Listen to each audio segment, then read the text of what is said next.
O que existe em comum entre as coleiras dos meus cachorros, um som automotivo e a sua declaração de imposto de renda? Pois é, existe alguma coisa em comum aí entre essas três coisas e você vai entender o que tem em comum para conseguir discernir a diferença entre a declaração de imposto de renda e o pagamento do imposto de renda. Porque tem muita gente que acha que essas duas coisas são a mesma coisa.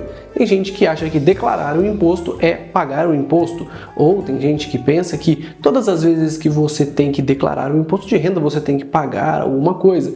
Então esse vídeo hoje é justamente para a gente conseguir entender melhor essa situação. Meu nome é Felipe, caso você ainda não me conheça, eu tenho especialização na área de tributos e vamos lá, vamos discutir sobre isso. O que você acha que tem de comum entre essas três coisas, entre as coleiras dos meus cachorros, um som de carro e a sua declaração de imposto de renda?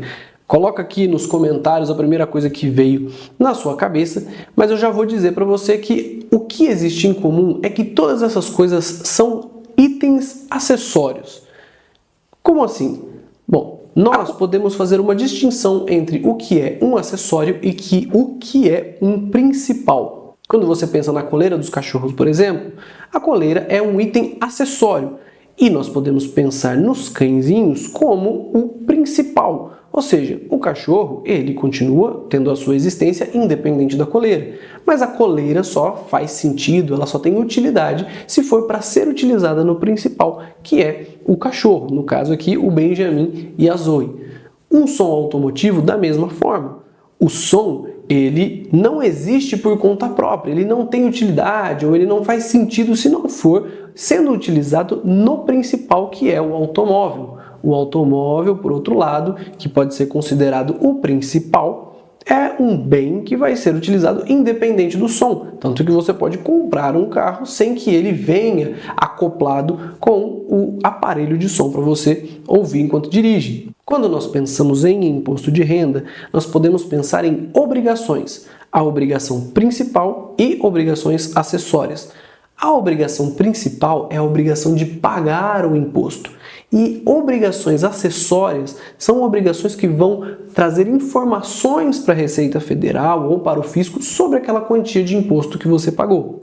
Então você entendeu que existe uma diferença entre a obrigação principal do imposto de renda e a obrigação acessória, que é de declarar o seu imposto de renda, também os seus rendimentos e as despesas que você tem durante o ano. Eu vou te dar 3 dicas então sobre essas obrigações para te ajudar a ter mais inteligência fiscal, para você saber lidar melhor com o seu imposto de renda cada vez mais. Bom, a primeira coisa que eu quero que você entenda é que existem hipóteses em que você vai ser obrigado a entregar a declaração de imposto de renda ainda que não tenha imposto a pagar. Olha só, existem algumas situações, como por exemplo, quando a pessoa tem acima de 300 mil reais de patrimônio, ela é obrigada a entregar a declaração ainda que não tenha algum imposto a pagar no ano anterior. E também na hipótese da pessoa vender acima de 40 mil reais de ações na Bolsa de Valores, mesmo que ela não tivesse ganho de capital com incidência do imposto. Nessas situações, as pessoas são obrigadas a entregar a declaração ainda que não tenham imposto a pagar.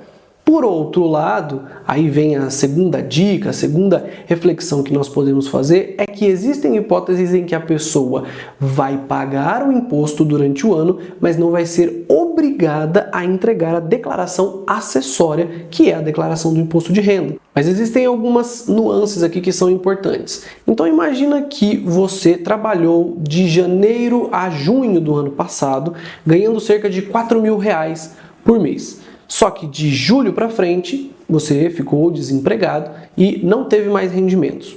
O que acontece é que se você trabalhou para uma empresa com carteira assinada, a empresa reteve os impostos, ou seja, o imposto de renda, desde janeiro até junho.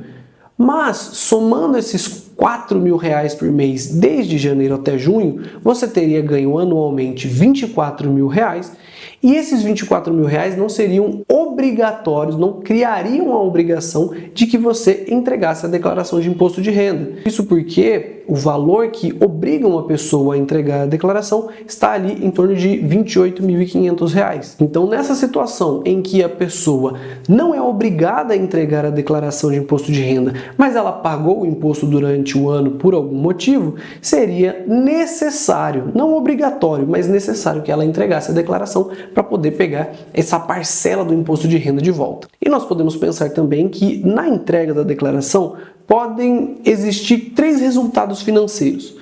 A declaração ela pode dar um resultado zerado, ou seja, sem imposto nem a complementar nem a restituir. A declaração também pode dar um resultado de imposto a complementar, ou seja, a pessoa acabou pagando imposto menor do que deveria durante o ano e no ajuste anual ela deve então fazer um pagamento daquilo que ficou faltando, complementando então o imposto de renda, e ela também pode ter um resultado positivo de restituição, ou seja, se a pessoa pagou mais imposto do que deveria durante o ano, ela ganha o direito de restituir imposto de renda. Então, com esse vídeo, nós concluímos que declarar é diferente de pagar imposto de renda. Você entendeu que existe uma obrigação acessória do imposto de renda, que é entregar, então, a sua declaração de ajuste anual. Você entendeu que existem hipóteses em que a pessoa pode ser obrigada a entregar a declaração, mesmo que não tenha imposto a pagar. Existem hipóteses em que a pessoa vai pagar imposto de renda e ainda assim não vai ser obrigada a entregar a declaração. E, por fim, existem 3 resultados financeiros da declaração, que pode ser um resultado zerado ou um saldo a complementar de imposto de renda e ainda um saldo a restituir de imposto de renda quando a pessoa pagou mais do que deveria durante o ano. De bônus, eu tenho uma informação interessante para você, que é a possibilidade de você aumentar a sua restituição de imposto de renda. Esse aumento da restituição de imposto de renda está diretamente vinculado a utilizar despesas dedutíveis de forma inteligente para que você diminua a quantidade de imposto que deveria pagar durante o ano e, consequentemente, gere esse resultado positivo de aumento da restituição.